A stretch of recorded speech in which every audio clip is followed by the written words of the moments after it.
Boo! A lot of you have been asking how I invent my paper toys, so today I thought I'd make a quick video about the early stage of that process so you can get a sneak peek at how I work. But don't worry, for all of you others that are asking when my Michelangelo paper toy is coming out, that will be really soon. I've finished the construction sheets, I've taken the beauty shots of it, and the last step will be to actually film the tutorial video, so stay tuned for that. But last night, I decided to take my dog for a quick walk, and I noticed how brisk it was outside. This got me thinking about Halloween. I'd like to come out with a few Halloween paper toys this season for you all to enjoy. And I did a Frankenstein a long time ago. Actually, it was one of the first Kooky Craftables I released. But I've always been planning on doing some sort of vampire. But what should it look like? Certainly not like this. This is unexplainable, but at this early phase in the invention of a paper toy, I just like to work on designs as flat art and imagine in my head how it might work in 3D. But it always surprises me that sometimes I'm certain that a plan of action is perfect, and then when I actually start trying to make it in 3D, it just does not work like I imagined it would. I'm talking about you, early phase Donatello.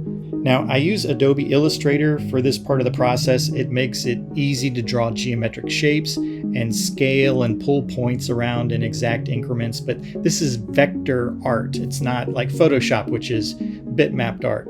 Vector art is a little more mathematical. It's a little more analytical. You're drawing with shapes and filling those shapes with colors. You can extract one shape from another shape to punch holes through things. But what's great is it's fairly non-destructive. You can go into this keyline mode and see anchor points and drag lines around and basically test things out. And for the art itself, I keep things loose at this point. I'm just trying to get to the heart of the character. So after playing with some rough shapes, I start to invent different versions of the character. And this part's really important. I never throw away any concept because I often go down a design thread and then backtrack to an earlier point in the process and then branch off of that.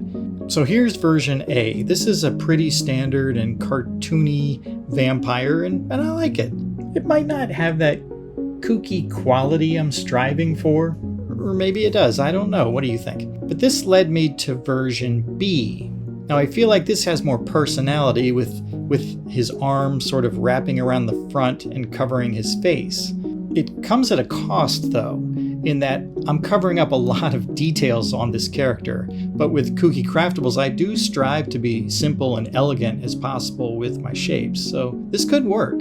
A caricature of simplicity, I suppose, is my style. But how do I make this funnier? Version C, I think, captures more comedy. My hope is the eventual 3D shape of the nose will make this pretty hilarious as it peeks over the arm. But yes, I'm sacrificing seeing teeth, but it might be worth it.